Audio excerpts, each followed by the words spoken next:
Good afternoon, everybody, and welcome to lecture 6 in your first module of Advanced Material Chemistry.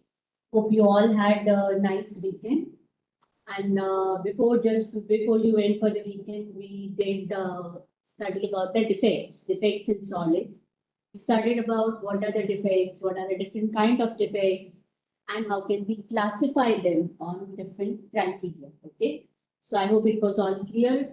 And if there is any doubt, you can come back to me during this lecture or, as I always say, on my mail ID.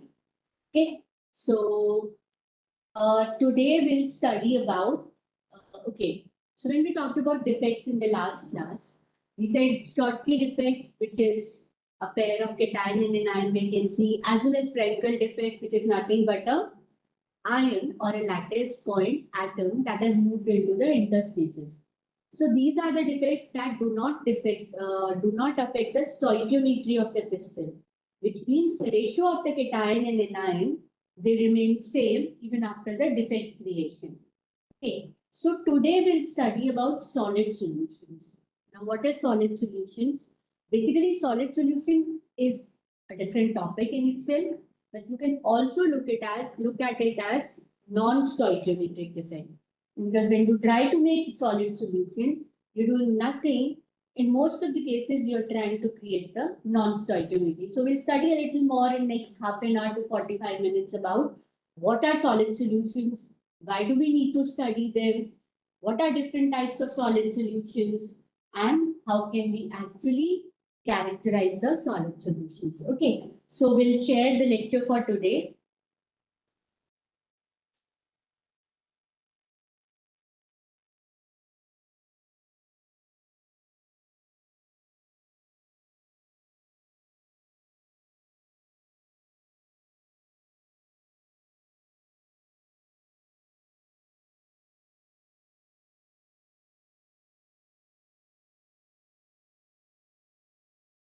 Okay.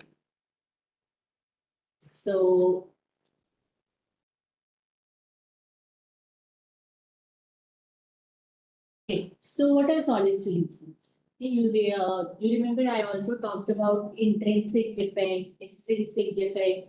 So extrinsic is something that you introduce deliberately, intently. Okay. So solid solution is somewhat you can correlate it with the extrinsically created defect.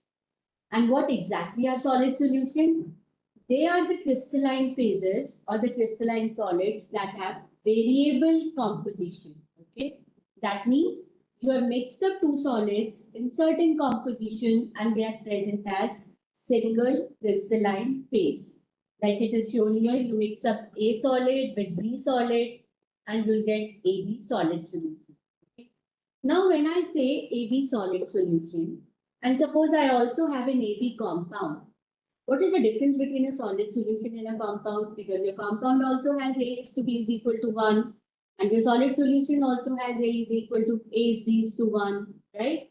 And both of them are solids. Both of them have some structure which in all probability is same also. Then how do we differentiate what is a solid solution and what is a compound? Okay. So your solid solution, your compound, if AB is a crystalline compound. Okay. In that case, it can have only one composition where your A and B are 50-50%. It will have a fixed melting point. And if you vary the composition, that is if you try to vary the ratio of A's to B, you will not be able to retain similar structure. Whereas if A and B, they form solid solution, what happens is, it can take up variable amount of A, variable amount of B, and still remain a crystalline phase. That is, it has appetite to go from A1 minus XB to AB1 minus X without the change in the crystal structure. Okay, so that is why it is called solid solution. It can have a wide range of composition, whereas a compound can have only one particular composition. Okay, so that's the easiest way to define what a solid solution is. For example, if you mix aluminium oxide and chromium oxide, in whatever ratio you mix it, 90% alumina to 10% chromia, to 50-50 to 10-90, you will always get a solid solution in the entire ring. They will be completely miscible. This is what I'm trying to say. Similarly, if you mix ceria and thorium dioxide, they will form solid solution across the ring. Okay. And one thing you have to remember is that the crystal structure of the solid solution, suppose I'm mixing ceria and thoria.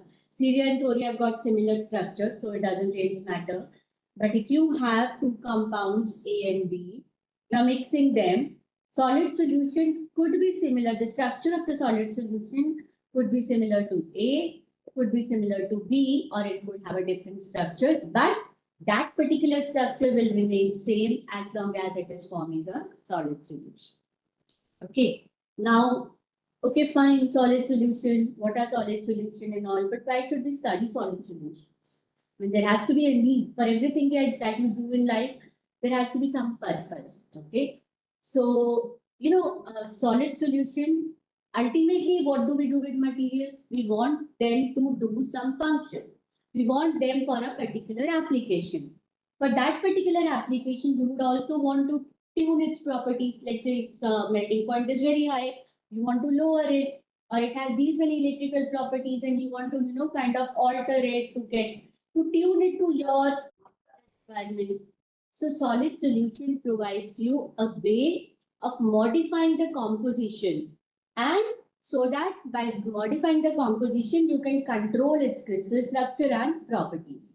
Let's say AO2, a compound, has some properties and B has some different property. You try to replace some of the A by B and see if you get the property which is intermediate between A and B. Okay.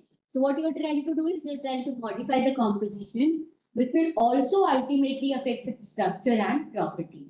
And of course, when you mix them, why are you mixing them? Because you're looking to obtain better materials or the materials that are more suited to your need, your requirement.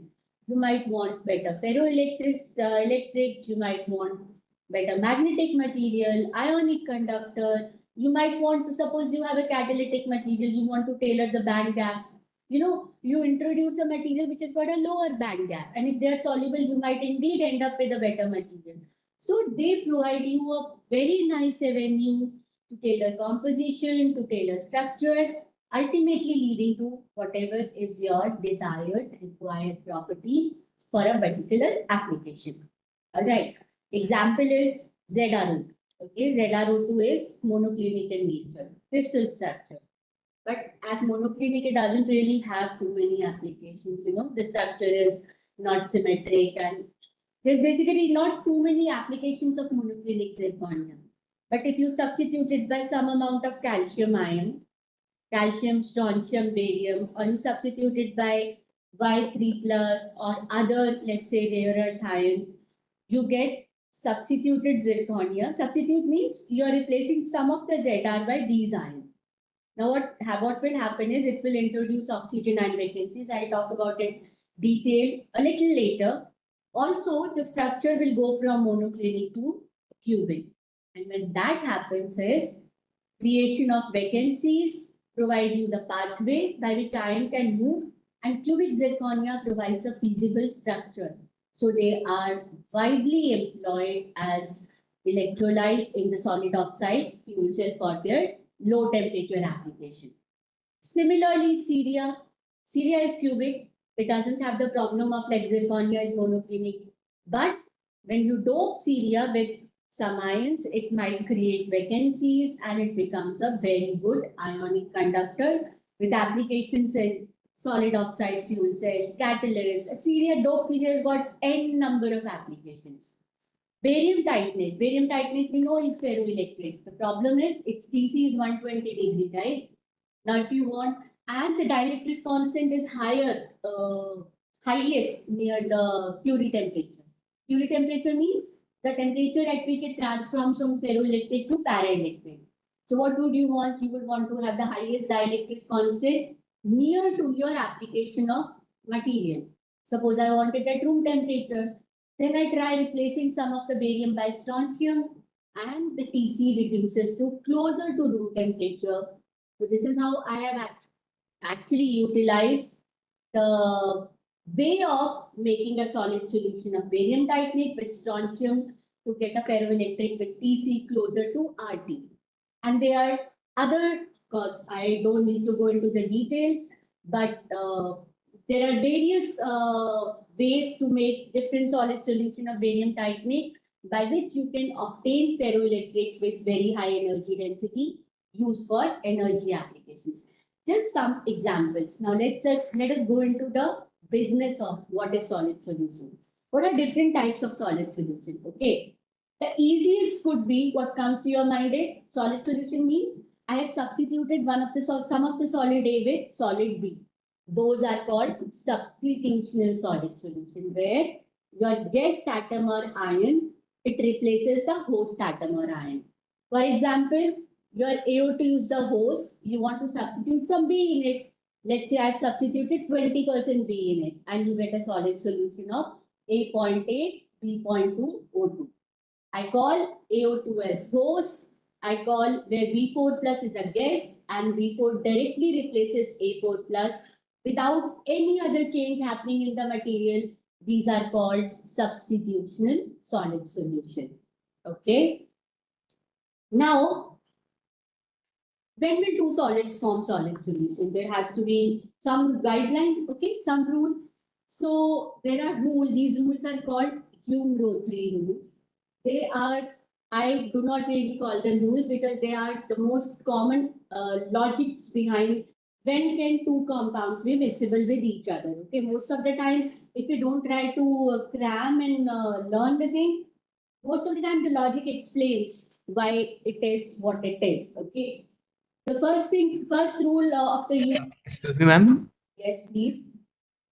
Ma'am, when we are talking about solid solutions, Yes. in the case that we had taken before the when the initial example, it was solid and solid. So if Hmm. the solids are, if both of these are solids, then how are we calling them solutions? Because solutions implies a solute and a that Solvent, solvent. right? Yes. Solvent. So here my solute and solvent are both solids. Okay. So this is our understanding of whatever we have read about solid solution. We have read about solutions till now that they have to be liquid. One of them has to be liquid. Basically, here you are making solid solution. One of them is a major phase, which instead of calling solvent, we now call host. And the other one is a minor phase, minor component, which instead of calling solute, we call the guest. Is that clear? So everything is in solid phase. Everything. Right now, we're talking about solids, completely solids. Okay. Okay. So you basically, like as a solid state chemist, I totally get your point. If you're not done solid state chemistry, you will not get a hang of it, a feel of it at first. Ultimately, when we do solid state synthesis, what we do is we take a solid A, we take a solid B, and weigh them in whatever amount we want. Here I talked about 20% and 80%. Weigh them, mix them in a mortar and pestle or a ball mill or wherever. Then we pelletize them by applying pressure to it, and then we heat them. So when we heat them to higher temperature, they react with each other. And what we get is, if we are lucky and if they are miscible, they form a solid solution. Okay, so that is how it is. It is still solid. All right. Now that's what I'm saying. What are the conditions which would ensure that your components are forming solid solution? First one is that your end members have similar sizes. Okay, if your host cation and the guest cation, it's quite logical. If they have similar sizes, obviously the probability of mixing up is higher. So more the similarity, higher is the solubility. Okay, just be with me. We'll unravel the complex solid solution also. These are right now we are talking of simple solid solutions. Okay. Then your end members, that is your host and guest, have similar charge. Again, very simple. Charge similar rahega. If they have same charge, obviously there is no charge balancing mechanism that will come into picture, and they will simply be able to replace each other. The third rule is that the compounds here you're dealing with, let's say AO2 and BO2, they should be isostructural.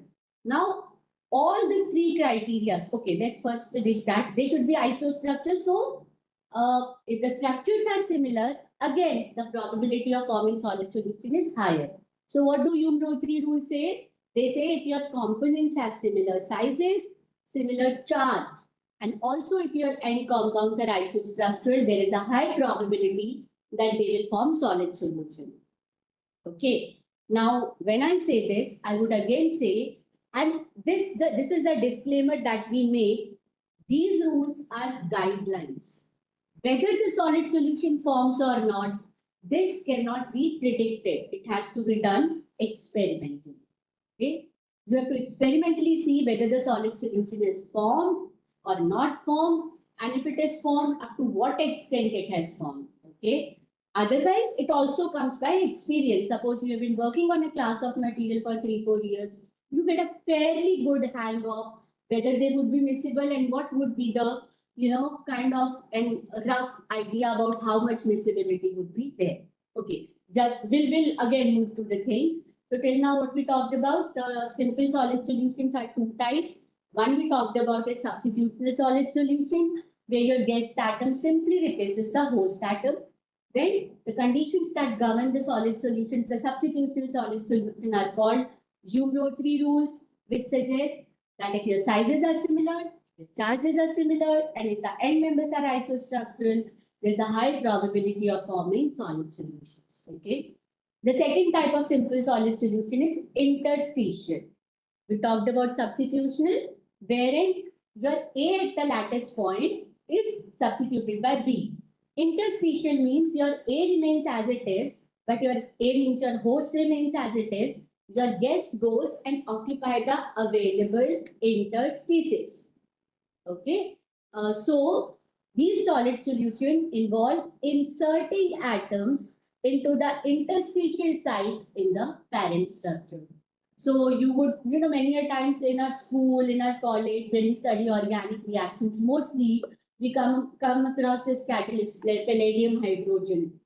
Okay, this is nothing but palladium, which has got hydrogen occupying the interstitial sites. Palladium is FCC. It goes and occupies the, in FCC, if you remember, your interstitial sites are octahedral sites. Okay, and there's a huge miscibility. Up to 70% hydrogen can be inserted into the interstitial site.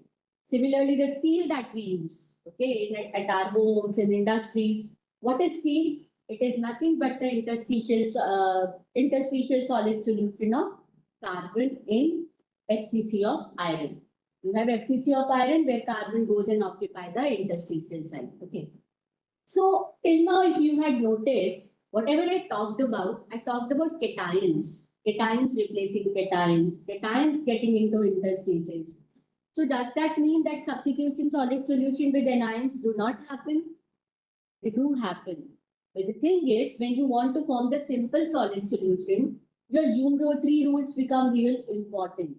And there are not many anion pairs which have got similar sizes and bonding requirement. So that is why even though the anion solid solution occurs, even the anionic site you get mixture of anions occupying the same site, especially in the minerals. But they are relatively lesser as compared to the cations. Okay. Now this was about the simple solid solution. They were all very, very simple. Nothing is happening. One cation is replacing the other ion, or it is going into the interstices. Their charges were similar. Now the twist comes when the charges on the host and guest cation are different. Okay. Now why does this bring about twist? It brings about twist because when your charge of the guest cation is different from the host cation, now you are reducing or increasing the positive charge. As I told you, everything in the world aspires to attain electroneutrality. Now for electroneutrality, something should happen to the anionic sublattice also. And that is how the mechanism of solid solution, that is what is actually happening when you are mixing two solids having cations of different oxidation state happens. Okay. So we'll do it in a very simple way. Let's say your AX is the host. Okay. And your Bn plus is the guest cation. Now there can be two options. What? your Bn plus is greater than A. That is, the charge on B is greater than the charge on A. Now, what is happening is you are introducing a more positive ion, replacing a less positive ion by a more positive ion. Your guess is more positive. So that means now the positive charge is more in the material. So either you have to introduce more negative ion also, which means what you get is an ion excess solid solution. All right. Or you can remove some of the cations. Okay, you have replaced it by higher positive charge ion. Now replace some extra cation. In that case, the solid solution is called cation deficient solid solution. You would hear of these terms so often in the materials chemistry literature that you cannot imagine. So it is an easy way to understand what happens. I'll repeat again. If your guest has higher charge than your host, so what happens is you're introducing higher positive charge, more positive charge in the lattice. Now it has to be balanced, which means either you introduce more negative charge as well, which will, in which case you will end up with anion excess solid solution. That means extra anions will also move into the material along with those cations, the guest cations. Or you can remove some of the existing positive charge as well, in which case you will land up with cation deficient solid solution. Other case, now your guest has lesser positive charge. Your guest has lesser positive charge means you gotta reduce the negative charge also in the material, which means you remove some of the anions, in which case you have anion deficient solid solution, or you introduce some more cations, in which case you will have cation excess solid solution. Okay, I hope this is clear. So with this, we will take example of these four cases. Okay, these four types are called complex solid solution because now you are simply not replacing your host cation with a guest cation, but also you are playing with what should happen to obtain electroneutrality, in which case every single case, whether it is case 1 or case 2, will land you with two options, this or this in case 1, this or this in case 2. Okay. And which one will form? Again, as I told you, it will depend upon, you will have to determine that experimentally. You cannot really know that suppose you had your guest cation had higher charge, whether it will form anion excess or it will form cation deficient. It's not, you cannot theoretically predict it because both are equally probable, right? So that has to be determined experimentally. Okay, so let's take the first example. Let's say the charge on B, that is your guest, is greater than host. A perfect example is you have NaCl, that is your host, and you want to put in, replace some of the Na plus by Ca2 plus. Okay, so what you are doing, you are replacing Na plus by Ca2 plus, and Ca2 plus has higher positive charge. So each Ca2 plus that is entering Na2 in place of Na2 plus, okay, gets an extra positive charge with it. So what would you need? You would need introduction of either an extra negative charge, means you should get an extra Cl, in which case it will be anion excess solid solution, or you got to remove some excess sodium. Okay, in that case it will form cation deficient. So now the point is, how do I write? Because these solid solutions need to be represented. Once you have determined what has formed, you also need to represent what is the formula of the solid solution. So in first case, let us assume that cation deficient is forming. What will happen? Okay. So I left this slide empty to work with you. Whenever we want you to write the formula, simply write the host first. Okay. And now we have decided that it is following the first mechanism, that is cation deficient. Okay. Now what happens is I have Na and I have Cl. This is my host. Okay. I have replaced it. Now, let's say every Na that is replaced by calcium gets one extra positive charge. Okay, that means if I want to maintain electroneutrality by playing only on the cationic side, that means to balance one calcium, two Na should go, isn't it? Two positive charge, which means every calcium that introduces one calcium that is introduced will go and occupy sodium side, but to maintain the charge neutrality, one more sodium has to go. And that sodium, with the second sodium that is gone, it will remain vacant. So what you have is, if you introduce X calcium, okay, that means for one calcium, let me come back to this. For one calcium, it actually replaced one sodium that was knocked off, and to maintain electroneutrality, one more sodium was knocked off. So one calcium, when it goes, it actually removes two sodium, out of which it replaces one side, goes and sits on this side, but this side is vacant. Okay. So now, if I am putting X calcium, that means I will generate X vacancies. One calcium was generating one vacancy, one cationic vacancy. And how many sodium went? For one calcium, two sodiums were knocked off. So here for X calcium, we will have 2X sodium will be knocked off. Okay. So this is the formula of my cation deficient solid solution when X of sodium was replaced by when X of calcium went into the sodium chloride lattice, and it followed the cation deficient mechanism. Okay. Just fastly repeating it once again. Every calcium that goes into the material needs to be balanced by two sodium ion because of its charge. Out of those two sodium ion, one sodium ion site it goes and occupies, and the other sodium ion site is left vacant. So every calcium ion that goes into the lattice site removes two sodium ion, occupies the site of one, and leaves one as vacant. So one vacancy and one calcium ion. So what happens is, if you have X calcium ion goes in, X vacancy would be created and 2X sodium would be removed. So number of sodium left is 1 minus 2X, calcium X, Bx, Cl. Okay, this was the case when your solid solution formation mechanism was cation deficient. Ultimately, what has happened in the lattice is some of the cationic sites are vacant. It is deficient in cations.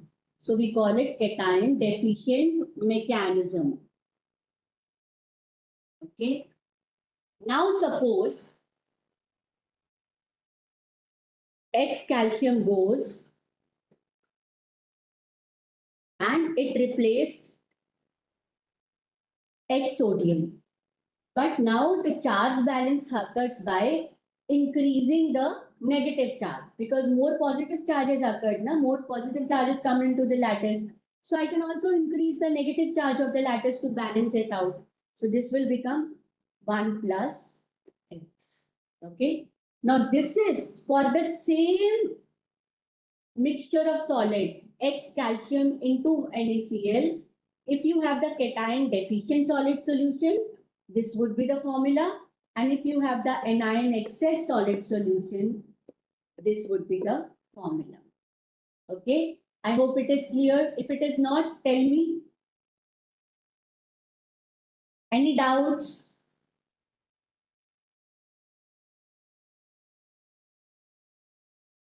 All right. If no doubt, then we move to the next thing. Okay. So this is a assignment for you. How would you write the formula for solid solution obtained by substituting Nb2O5 in Fe2O3? So this is your guest and this is your host. Okay. So you have to do it for me. But here I will want to give you a clue. There it was sodium and calcium 1 and 2. So the relation was a little simpler. So whenever you come across this kind of questions, okay, so there is a tip for you. What you do is you bring all of them considering that your cation is 1. Okay, so like Nb2O5 you can write as NBO 2.5, right? Okay, and Fe2O3 you can write as FeO 1.5. All right. And now because you have to see that how many guests if they go into the material, what would be the removal, what would be the excess. So for that, you need to know how many of these balance out each other. So what you do is you write this way first. How many of guests will be equivalent to charge-wise force? So NB5 plus, and if I write Fe3 plus, okay, how do you make them equal? 3 NB5 plus is equal to 5 Fe3 plus. 3 5 the 15, 5 3 the 15. So that is their charge balance. Now, why did I write this? I wrote this, which means because if 3 niobium, they move into FeO 1.5, that is Fe2O3, then 5 iron have to be removed. Okay. So, okay, let's see. I will do one with you and the other one you will do by yourself. Now, because my host cation NB5 plus has oxidation state greater than the guest, okay, the positive charge is getting increased in the material, right? Which means either the positive charge has to be removed, that is you can have cation deficient, or the negative charge has to be increased, that is you can have anion excess. So how do we write cation deficient? As I told you, first you bring them in simpler form and then write it here. FeO 1.5. Okay. Now, if you put, let me write this Fe a little further. And I said for every 3 NB that go into the lattice, 5 Fe are removed. Okay. That means NB 3x. Okay. Now these 3 NBX have anyway replaced 3 out of these 5 sites. Okay. So 2 sites are left vacant. So V 2x. So how many iron are left? 5 have been replaced, right? So 1 minus 5x. That is the formula of your cation deficient solid solution. Okay. Right. Similarly, you have to write by, you can write in terms of anion excess. Okay, here I have written this because then you can actually remove it. If you make it twice, it becomes Fe1 minus 5x, Nb3x, V2x, 2, and oxygen 3. Because 1.5 is 3 by 2. So the cation gets multiplied by 2. Okay. So this you try it on your own. It will be easy. Anion excess. If you cannot, then let me know. Okay. So similar example, how if you substitute Al3 plus in magnesium oxide, again you are replacing the 2 plus ion by 3 plus. You can either have cation deficient or anion excess. As I told you, whenever you are given such kind of condition, first you try to balance out their charges. So we know that 2 aluminum will be required to balance 3 magnesium and write it accordingly. Okay. Now the second case, till now, whatever example we discussed, we talked about if the charge on the guest cation was higher than the charge of the host cation. What if the charge on the guest cation was lesser than the charge of host? For example, you are replacing Ca2 plus in ZrO2. Now your Zr is 4 plus. Okay, so you are reducing the positive charge in the material.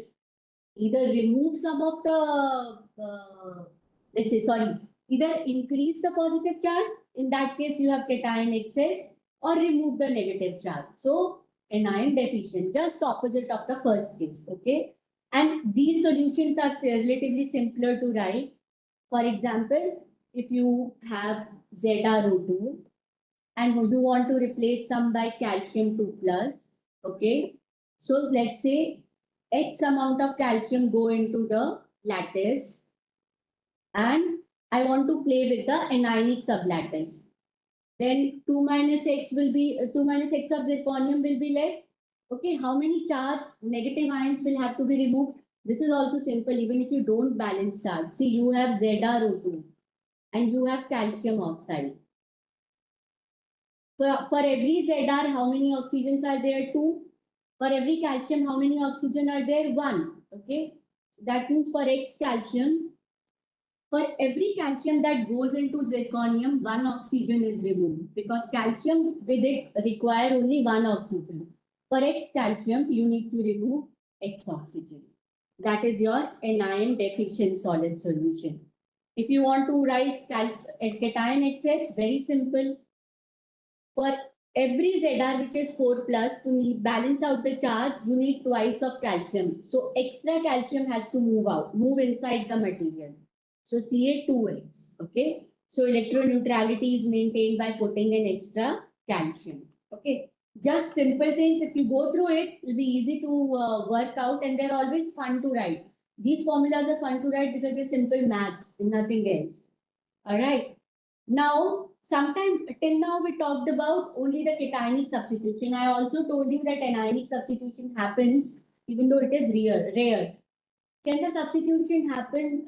We can form solid solution by both the sides, on both the sides, cationic as well as anionic. Even that is possible. So NaCl and AgBr, they mix in all the ratios possible, forming Na1 minus X, AgH. This is your cation, and Cl1 minus X, BrX. Right from 90% to 10%. All compositions are miscible. Now here it was only +1, -1, +1, -1. This is an example of solid solution at both cationic and anionic side, where the ratio of the cationic and anionic charges are different. You have Si4 plus, and on its place, you are putting Al3 plus, right? So you are reducing the cationic charge by 1, but here your N is 3 minus and oxygen is 2 minus, so that's balanced out. And they form complete solid solution, SiAlNO4. These are called sialones, and they are materials which are used for high temperature applications. They have very high melting point. They are the refractory solids. Okay. Okay. So I take a minute's break. Meanwhile, you can think about whatever we studied till now and ask me if anything, and then we come to what are the techniques that are employed to study the solid solutions. All right.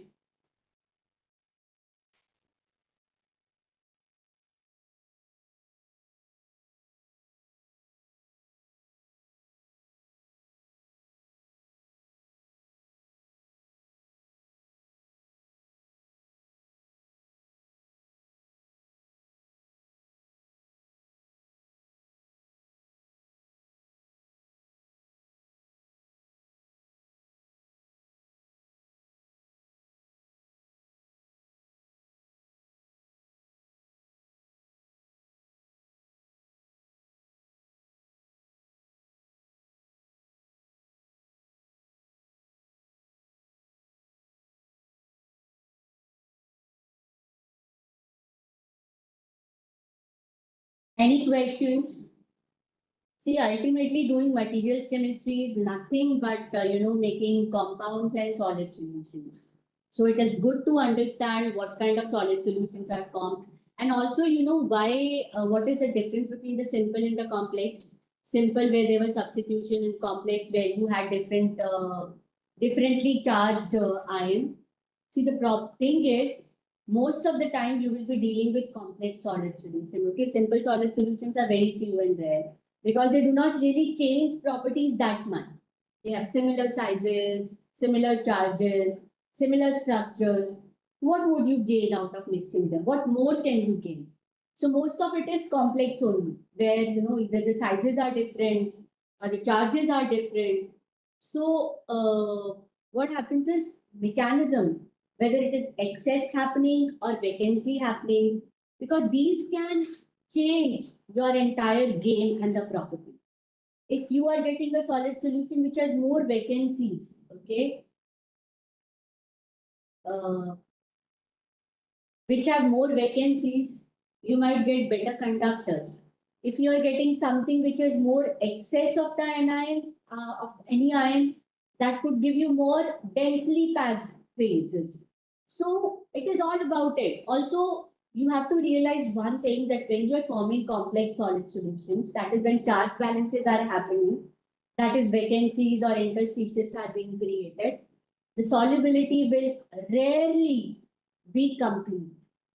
They will have some solubility limit. Let's say 40% of the host can go in, guest can go in your host, or 30% can go. Sometimes the miscibility is 0%, 1%, 2%, but sometimes even that 1% can actually change the properties drastically. Okay, so that is the fun of studying solid solution. First, you see what is your host material, what is it that you want to tune, tailor. Then you choose a guest depending upon what property you want to tune or what property you want to introduce. And then how much of B can go into A. Because the content also alters the property, it alters the band structure, it alters the mechanical properties. So that is the fun of doing it, knowing what solid solutions are. And once they are formed, how do I characterize it? Okay. Once a solid solution is formed, I told you, you take some A, some B, grind them, make a pellet, heat them, and then take it out of furnace. But okay, both A and B were white, and their solid solution is, and this product that you've taken out, this is also white. Whether it is formed or not, how will you come to know about that? So there are many techniques, of course, available to you. I talk about the simplest of them. First of it is XRD, X-ray diffraction. So when you're doing solid state chemistry or materials chemistry, diffraction technique is something that you cannot avoid. They are your bread and butter. So what happens is, how do we determine solid solution from XRD? We take the X-ray of A, XRD pattern of A. We record the XRD pattern of B. Mix them and then record the XRD pattern of AB. So how will you know whether solid solution is formed? There will not be the peaks corresponding to A and B. Okay, you will have, if the structure is same, then also the peaks would be shifted because the size of A is different, the size of B is different, and XRD pattern depends upon the, Dr. Kanubarik will teach you, XRD pattern depends upon the size of the ions because it affects the unit cell ultimately, right? So if you are still able to see the unreacted A and B, that means either your reaction has not happened or they are not miscible. That could be the only reason. So as a solid state chemist, what do? You heat it at still higher temperature.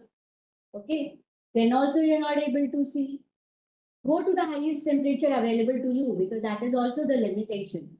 Okay. Most of the time, if two solids do not really mix till 1200, 1400 means they would be miscible under your conditions. And you will have to go to some other non-equilibrium route to mix them. Okay, so that is how XRD helps you. Density measurement. So what did we talk about in the last few slides? You are creating excess, you are creating vacancies. Now that is a very logical thing to think that if I am putting excess ions, the density would increase, right? If I am creating the vacancies, the density is supposed to decrease. So the density measurement also gives an idea of the solid solution formation. A, B, what is the mechanism? Whether it is forming by an excess mechanism or the vacancy. All right. Third is thermal techniques. Your DTA, DSC, etc. Because the solid solution formation affect the melting point of the material, which is natural. A has different melting point, B has different melting point. AB is bound to have a different melting point than either A or B. Okay. For example, and sometimes they are so marked that if you want to make a steel by introducing carbon in iron, introduction of even 0.2% carbon reduces the melting point from 910 to 720. Okay, which shows that the solid solution has formed. Okay, now, okay, so there is a concept of Vegard's law, right? So what does Vegard's law state? I'll come. Vegard's law, if you just, I'll give you some pictorial depiction also by showing you the graph. But it simply says that if you record the XRD pattern of A and you record the XRD pattern of B, A will have some lattice parameter, ABC value, B will have some lattice parameter, ABC value. So it says that if they form a solid solution, then the lattice parameter of the solid solution AB is the linear function of composition. In other words, if you have 90% of A and 10% of B, the lattice parameter would also be 0.9 of lattice parameter of A plus 0.1 of lattice parameter of B. The lattice parameter of 50-50 AB would be 0.5 of A plus 0.5 of B. That means it says lattice parameter of the solid solution is a linear function of the composition. Okay, simple. And I have kind of observed it in some of the system also. But mostly Vegard's law fail. You do not really get a complete linear variation. Why? Because what is it assuming? It is assuming that your host and guest atom, what it says is A is bigger, B is smaller, AB would be medium between them, somewhere in between them. What is it assuming? It is assuming that your A and B are hard pairs. Okay. And when you replace A by B, only the size difference is mattering, nothing else. Their electronic interaction, their chemical interaction. It is not considering any of those. Okay. So what it considers is that your host and guest atom are hard pair, and the lattice parameter would depend only on their relative ionic or atomic weighting. That's it. That is why it fails. Because what might happen is their interactions might differ. Okay. Sometimes the interaction of AB, okay, it is stronger than A and BB interactions. In that case, the lattice would contract because now A and B have more liking towards each other than A had for A and B had for B. So you will observe negative deviation in the lattice parameter. On the other hand, if they do not really like each other too much, then on the top of it, bulk, you will see, okay, solid solution has formed. XRD will also show you a nice single phase. But at the microscopic level, A would be preferred to surrounded by A only, and B would prefer to be surrounded by B. What will this cause? This will cause some sort of repulsion. So there would be a positive deviation from Vegard's law. Okay. Now this is just one example of how do we know whether solid solution has formed. Okay. So this is thoria and YS. YS said is nothing but stabilized zirconia, cubic stabilized zirconia. Both of them are cubic. Now they are isostructured. Okay, mind you. But still, thoria and YZ do not mix up. This is the XRD pattern of thoria. Okay. And this is the XRD pattern of YSZ. Right?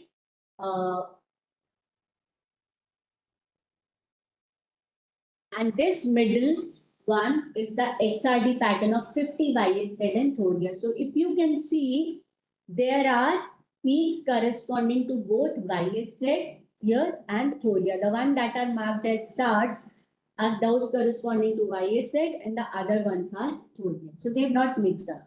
On the contrary, look at this. CO2 and YSZ. This is pure Ceria. This is pure YSZ. You mix them in 50-50. You observe only one set of peaks. That means YSZ and Ceria have mixed up to form the solid solution. Okay, this is how we read through XRD. And then there are other detailed investigation. We find out the lattice parameter, we find out the lattice strain, and those are a little higher things, but this is just to show how XRD can be used. And this is Vegard's law. Okay, so Ceria YSZ was miscible in the entire composition. I've only shown you 50-50, but it was miscible in all the composition, 90-10, 80-20, so on and so forth. And when this is the percentage of Ceria from 0% to 100%, of course, rest of it is YSZ. And we use the patterns to calculate the lattice parameter. So this is the A value on y-axis.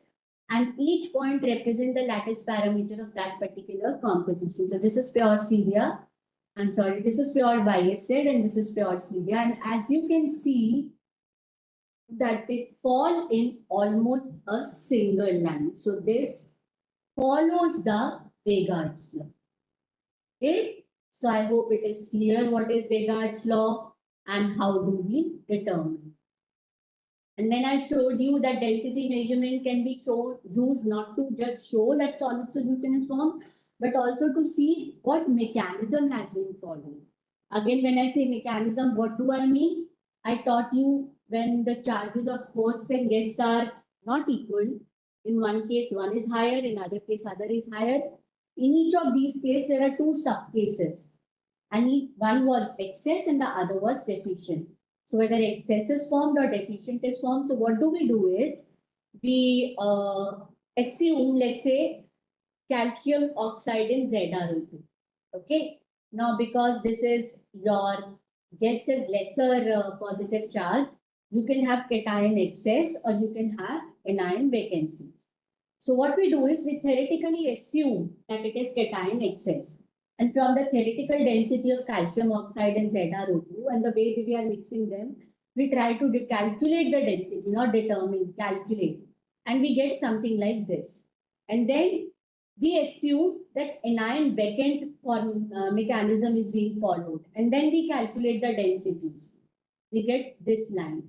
And then we experimentally determine the densities. These points are the experimental value. And we see which of these mechanism is actually following, aligned with the experimental value. So since we know that this is happening, so we can say that the solid solution mechanism, formation mechanism is going through anion vacant mechanism. Okay, I hope this is clear. Now this is a reverse case. Again, Zr4 plus Ca2 plus. Guess was smaller. Here Y3 plus Ca2 plus. Guess is again smaller. But in this case, the mechanism that is followed is interstitial anion and not cation vacant.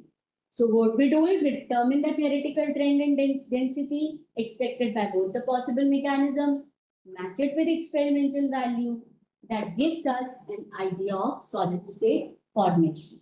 Okay. So what did we learn in this particular topic is what are non-stoichiometric defects, specifically solid solution. Why non-stoichiometry? Because in complex solution, you are actually altering the ratio of cation and anion. What are the different type of solid solutions, simple and complex? Aliovalent is nothing but complex. Aliovalent means the charges on guests and hosts are not similar. When they are similar, we call them isovalent. When they are non-similar, we call them aliovalent. And then how to study the solid solution. Okay, so that was about this topic. In 2 minutes, we'll start the next topic, which is phase transitions. I do not really hope to complete it this lecture, but let us see how far we can go. Okay, taking a break of 2 minutes for you as well as me. Meanwhile, think about any doubt that you might have. All right. Okay.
Any doubts you would want to ask, or any specific comment that you would want to make on any of the topics that we have done in last 6 classes?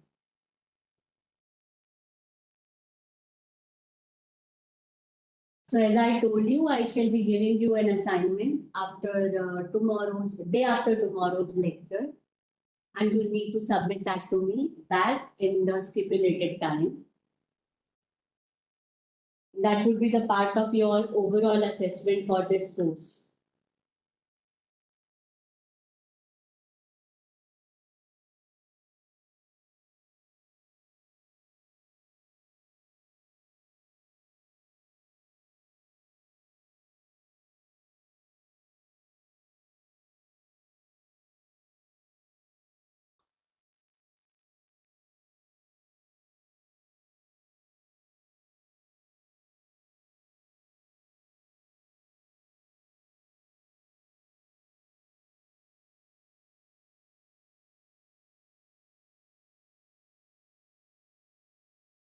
Okay, then we shall start with the next topic of this particular module, which is phase transitions.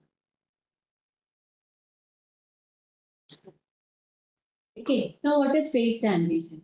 So we know that some of the solids are capable of existing in more than one crystalline phases.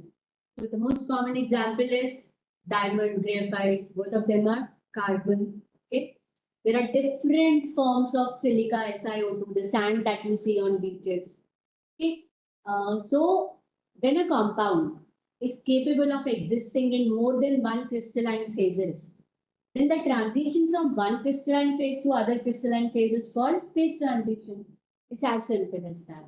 Okay. Now, when or why would that phase transition happen? That is in response to the external condition. That is, if you change the temperature or you change the pressure, then for every solid, there's a critical temperature or a critical pressure, which is called the phase transition temperature or pressure at which it undergoes the phase transition, right? So sometimes the phase transition also happens in response to the composition. That means suppose your A is a fluoride type, assuming, okay, or monoclinic. You keep on adding B, you add ZrO2, which was monoclinic. You keep on adding bi2O3, at some point it becomes cubic. Okay, so that is also called phase transition. But normally, by convention, when the phase transition happens due to composition, we do not call it phase transition. That is rather called phase change, because you're actually changing the composition, right? Phase transition means the composition was same, you change the external condition, namely temperature or pressure or both, and you get a different crystalline form of the same material with the same composition. That is called phase transition. Okay? And what are polymorphs? The two crystalline phases having same composition which are related by the phase transition. So phase material is A. It is undergoing a transition from structure 1 to structure 2. Then structure 1 and 2 are called polymorphs of each other. Okay? So I hope this is clear. So phase transformation, phase transitions, we generally, how do we understand them, their mechanism? We kind of classify them on two ways. Okay, you would have heard about first order phase transition, second order phase transition. Those are based upon the thermodynamics, the energetics of the phase transition. And the second classification is based upon mechanism. And when we say what is the mechanism of phase transition means, when the phase 1 goes to crystalline phase 2, how has it gone from 1 to 2? That is mechanism. And based on mechanism, there are two types of phase transition, reconstructive and displacer. Okay. Now, even though this is not an English class, but they're very, very self-explanatory terms. Reconstructive means when the transition occurs from phase 1 to phase 2, then the breakage of the old bonds and formation of new bonds occur. Okay, so transition occurs by breaking and appropriate rejoining of bonds in the second crystalline phase such that the orientation could be different. Okay. Now, because the bond breakage is happening, bond breaking requires energy.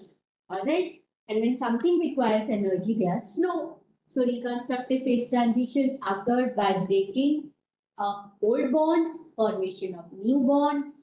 They are slow. And also because they first need to break the old bond, they need energy. They have high activation energy. Also, because the old bonds are broken, the new bonds are formed, there is no symmetry. There might be some, but most of the cases, there is no symmetry relationship between the two polymorphs. They might have altogether different structure. Example is your graphite. Okay, what is the stable polymorph of graphite at room temperature? Stable polymorph of carbon at room temperature is graphite. Okay, but it can be converted to diamond at high pressure and temperature. Simultaneous application of pressure and temperature converts graphite to diamond. Now, how is it reconstructed? Look at it yourself. This is diamond. What is diamond? It has an sp3 carbon. This is a carbon attached to 4 carbon, and these 4 carbons are attached to another 4 carbon. So it is a 3-dimensional network of sp3 carbon. What is graphite? You have an sp2 planar carbon forming hexagon. Now these hexagons form a layer like this. Okay. So these, in between one layer you have covalent bond, and the two layers are joined together by van der Waals forces. Okay. So the structure is totally different. The bondings are totally different, right? But still they undergo phase transition. So obviously when I need to go from this to this or this to this, I need to break many bonds. I need to rejoin them. The orientation is different. Hence, this is reconstructive phase transition. All right. Another example is silica. Silica is nothing but the sand that you see at beaches. Okay. Now it has three major. Of course, there are other metastable polymorphs also. I will talk about three stable polymorphs. They are called quartz. They are called cristobalite and tridymite. Now all of them have got SiO4 tetrahedra. But how these tetrahedra are linked together to form sheets or chains or 3D network, determine whether it is quartz or it is cristobalite or it is tridymite. Okay. Coming to the second class, displacer phase transition. Again, as the name suggests, displacer phase transition, the bonds are not broken. Okay. The bonds are simply displaced with respect to one another by a small distance. So it is simply the tilting of bonds, tilting or displacement. Okay. So there is no new old bond broken, no new bond formed, only the simple orientation changes happen. And because it is simple orientation changes, they are fast. They do not really require a lot of energy. So activation energy is either very low or zero. Also, because it is only tilting of the bonds, there is a definite symmetry relationship between polymers. Okay, the linkage patterns remain unaltered. There is only tilting, reorientation, some sort of misalignment and all that. Okay, so example is, I'll tell you, I just told you that silica, SiO2 exists in three polymers. One is quartz, one is tridymite, one is cristobalite. So quartz when heated to 870 forms tridymite. This when heated to 1470 forms cristobalite. And these are all related to each other by reconstructive. But each polymorph of silica also has different polymorphs. Okay. So this, if it goes to let's say 573 octet, it is beta quartz at room temperature. It goes to alpha quartz. Okay. So beta to alpha is displacive. It is only the tilting of polyhedra, right? Beta to alpha tridymite is displacive. Beta to alpha cristobalite is displacive. This direction reconstructive, this direction displacive. Okay. Now just to make this all very, very clear, look at this. This is assuming your compound A. So you can see it has some network of squares and triangles, right? Now if I want to convert A to either B or to C or to D, I will need to break many bonds and make new bonds. A to B or C or D are reconstructed. But if I need to convert D into C or C into D or D into B, what I need to do is I simply need to tilt the bond. The orientations are different, right? So these transitions are displacement. Okay. I hope this makes it crystal clear to all of you what is the difference between reconstructive and displacive phase transition. Right. Now, one very typical phase transition that I would want to talk about is rock salt to cesium chloride phase transition. Before that, let me just rub out the dust from your memories. Rock salt is an FCC, okay, wherein your sodium ion occupies the corners and face center, and the chloride ion occupy edge center and the body center. And also the coordination number of sodium and chlorine are 6. On the other hand, your cesium chloride is simple cubic, wherein your chlorine occupies body center and cesium ion occupy the corner. And the coordination number, as you can see, is 8. Okay. So there is a particular phase transition that happens between rock salt to cesium chloride, and it is a displacive phase transition. And just to give you an idea of how the simple bond tiltings or compression or expansion cause the phase transition, this is one of the perfect example for that. How? Now you assume this is your sodium chloride. Okay. Sodium chloride means all the corners would be sodium and the face center position would be chlorine. The face center and corners are sodium and edge center and body center are chlorine. But because I want you to show you the phase transition happening from NaCl to CaCl, I have retained only the 8 sodium position occupying corner and face center and only 1 chlorine in the body center because I want to show you that. Okay. Now consider this atom 8 and atom 1. Okay. Suppose you put your hand on 1 and 8 and you try to compress it towards inside in this direction. Okay. This will form some sort of cube. And if you be with me and try to see it in this figure, the top surface of the cube is formed by 8, 3, 7, and 5.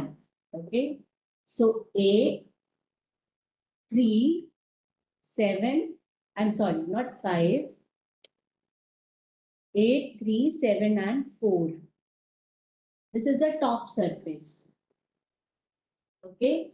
And the bottom, and now because you've compressed 8 and 1 closer, right, in this direction. And your bottom surface is formed by 1, 5, 2, and 6, which is at the back. Okay. So 1, 5, 6, and 2. So if you can see that 8 is above 6, 7 is above 5, and 4 is above 1, and 3 is above 2. Okay. So, and the chlorine which was at the body center still remains at the body center. But what has happened now? It has actually transformed your structure from an FCC lattice to a simple cubic lattice. So what you have got is a phase transition from FCC to simple cubic rock salt type structure to cesium chloride. Okay, but actually what did you do? You simply displaced it. You just compressed the NaCl unit cell along the body diagonal. Okay, it's one example of the displacive phase transition.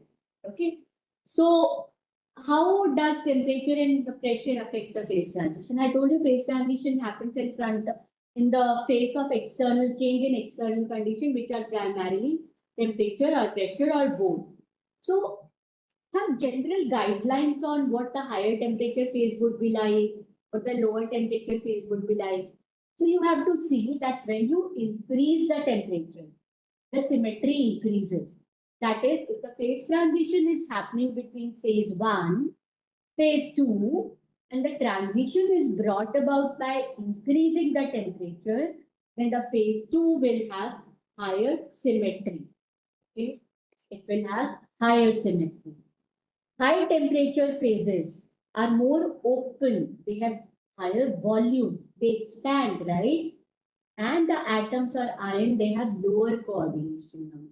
They tend to be symmetric as far apart as possible, and they are disordered. Okay, now here you will have to understand the difference between disordering and symmetry. Symmetry means the coordination polyhedra is symmetrically oriented. It is octahedra or it is cubic, okay? But in an octahedra, let's say one of the bond is smaller, it doesn't remain in the octahedra, it's a 6-coordinate thing. That is lesser symmetric, that is not symmetric. Disordering is, on the other hand, a different thing altogether. If you remember, I told you about the relation between fluorite and pyrochloride structure.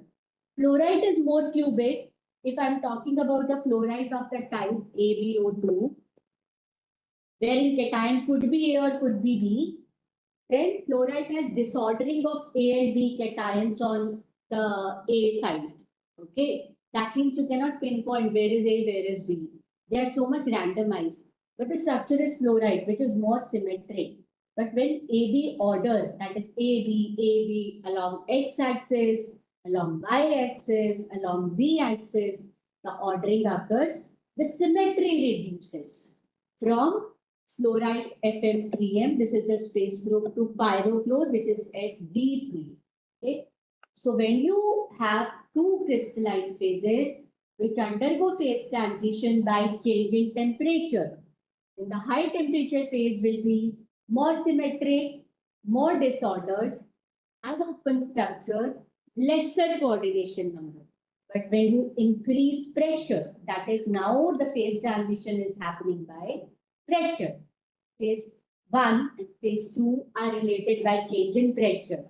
Then obviously, high pressure phase will be more dense. High temperature phases were more open.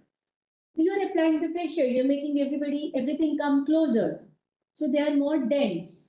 Because you're making everything come closer, okay, they will have higher coordination number. Their focus would be to attain as much coordination number as possible. In that case, they might not retain the symmetry. So high pressure phase are less symmetric, more ordered. High temperature phase, more disordered and more symmetric. They are more ordered and less symmetric. Okay. So these are the basic guidelines by which, suppose you're studying a material, you're trying to increase the temperature, you're expecting a phase transition. Even before recording your XRD pattern, you know what would be the characteristic of the high temperature phase be like, or what would be the characteristic of the high pressure phase like, right? Okay. For example, cesium chloride, sodium chloride, zinc sulfide. 1:1 this thing, stoichiometry. All three of them are based upon the cubic closed packing. Okay. This one has coordination number of 4, lies in tetrahedral hold. This has coordination number of 6, octahedral hold. This is a primitive lattice, coordination number of 8. And what did I say? As you increase the temperature, the coordination number increases. So I'm not saying cesium chloride converts to sodium chloride or zinc sulfide because the elements won't change, right? But the cesium chloride type of structure on increasing temperature goes to NaCl type of structure. This on increasing temperature goes to ZnS type of structure. The coordination number is increasing. Increase of pressure will lead to reverse kind. The coordination number has to increase. So it will be the reverse order. Okay. I hope that makes some sense. Now, there's a particular class of phase transition that I want to talk to you about. Okay. Those are called order disorder phase transition. Now, what is what are order disorder phase transition? Actually, I've talked to you about pyrochloride, so you have an idea. That is an order disorder phase transition. Okay. So basically, ordered phases, when there are two phases, 1 and 2, phase 1 is ordered, okay? And obviously it will be the low temperature phase. You increase the temperature, it becomes disorder. So how can you define it? It is a crystalline phase. Let's say we are talking about AB, where A and B have distinct site occupancies. That means, in very simple term, it means that I know where is my A and where is my B. Their site occupancies are very distinct. However, when it becomes disorder, okay, then you cannot really tell where exactly is A or where is exactly is B. Just that the overall composition will be 50A, 50B. But where is A and where is B? There is a random distribution. All you can say is that this particular site will, there is a 50% probability that it could be occupied by A, and there's a 50% probability that it could be occupied by B. So that is a disordered phase. Okay. Obviously, when you raise the temperature, there is a higher probability of increasing the randomness. So the low temperature phase is generally the ordered phase. And high temperature causes the randomness, you get the disordered phase. Okay. So as temperature decreases, A and B atom will prefer specific atomic site according to their coordination preferences. So you will have two distinguished sublattices. Okay. And then so if you have a disordered AB and you have an ordered AB, okay. So the structure of ordered AB, which is generated by placing A and B on specific lattice site. The ordered structure is also called as superstructure. Okay, because it has been obtained by ordering A and B. So it is also called the superstructure of the disordered phase. And how can we differentiate an XRD pattern that ordering disordering has occurred? There is a very simple thing. I hope I was teaching you XRD, but that part is taken care of by Kanu. But I'll give you a simple thing. If your fluoride, let's say, shows XRD patterns like this, and this is your intensity and this is your 2P. This is how XRD patterns are recorded. Now, fluoride is a disordered phase. If you reduce the temperature and you get ordering, that is a pyrochlore, how will your XRD pattern look like? It will be somewhat similar, but now you will have some small peak somewhere, not everywhere, somewhere. This occurs because, see, more is the symmetry, lesser is the number of XRD peaks. This phase is more symmetric, it is higher temperature and disordered phase. But when ordering start happen, the symmetry decreases, the number of peaks will increase, and in case of superstructure or the ordered phases, they retain the main reflections of the disordered phases, and in addition, they get some very small weak reflection, and because they have happened due to ordering or due to superstructure formation, these peaks are called superstructure peaks in XRD. Now, these are the terms you are going to come across every now and then in the materials chemistry literature. So I hope from now onward, when you read them, it makes some sense to you. All right. Let's say I'll give another example. All of us know about copper zinc. Okay. What is it? Your brass, right? Okay. Now, copper zinc at room temperature has got a BCC structure. What does BCC structure mean? Atom at the corner, atom at the body center. Now, when we say BCC, remember I told you in the first class, it is called body center only when the atom at the body center is same as the atom at the corner. So this is the BCC structure of the copper zinc. But this is also the disordered structure. Okay. That means you know that every lattice point, whether it is body center or corner, there is a probability of 50% occupancy by copper and 50% occupancy by zinc. But now, as you decrease the temperature, this is the high temperature phase. As you decrease the temperature, what happens is ordering occurs. Like you are now able to get some extra peaks in your XRD pattern. That means now you are able to tell which atom is at the body center and which atom is at the corner. So if this is cornered copper, this is your zinc. Okay, I hope this makes sense. Some more example, Cu3Au. This is the high temperature phase, and this is your Cu3Au, FCC. Okay, that means corners and face center. But as you increase the temperature, they look, and here the probability of every lattice point is 3 by 4 Cu and 1 by 4 Au. See, when I say 3 by 4 Cu, 1 by 4 Au, there is no element like that. It's just that the d spacing on the XRD pattern would be corresponding to the atom that has Z value or ionic radii of this. Okay. But when you decrease the temperature, they want to have their own size. Now, because Cu is triple in number, what happens is Cu occupies the face centers and gold occupies the corner. Face center contribute 3, corner occupied 1. Your nominal formula is Cu3Au, and here the lattice is primitive. Okay, here it was FCC, and this is primitive. Alright. Similarly, you can justify cobalt platinum. Alright. Now, that means always ordering disordering will happen. No. Why should it happen always? There has to be some condition. Okay. That is, the atoms should be dissimilar.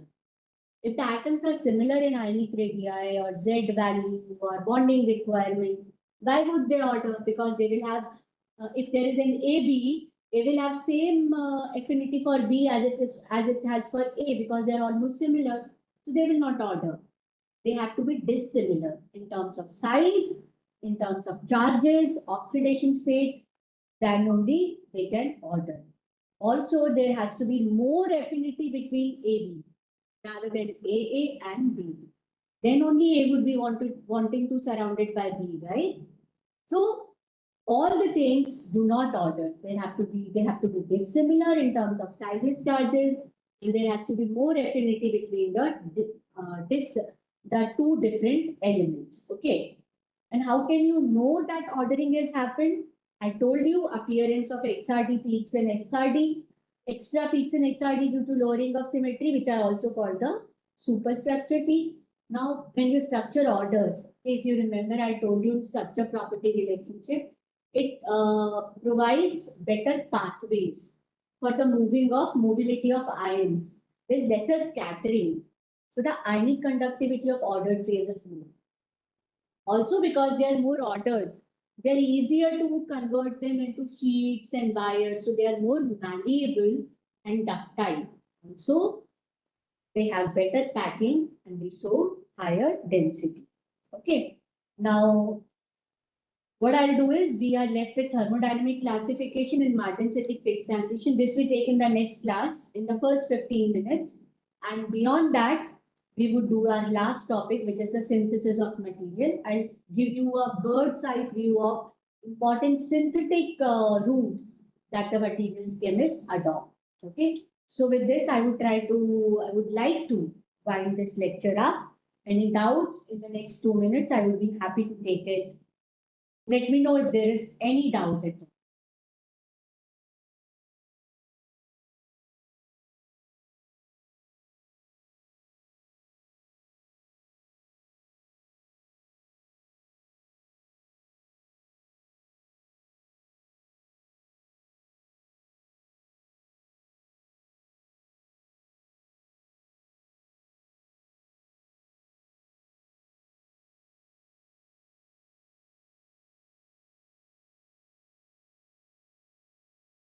Okay, Rajkumar, aliovalent solid solutions are when your host and guest cation do not have same valency.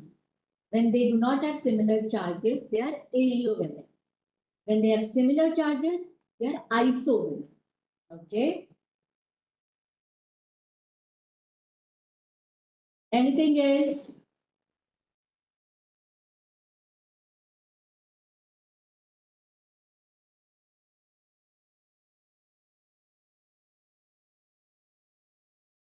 All right, if there is nothing else, I would want to say a good day to all of you.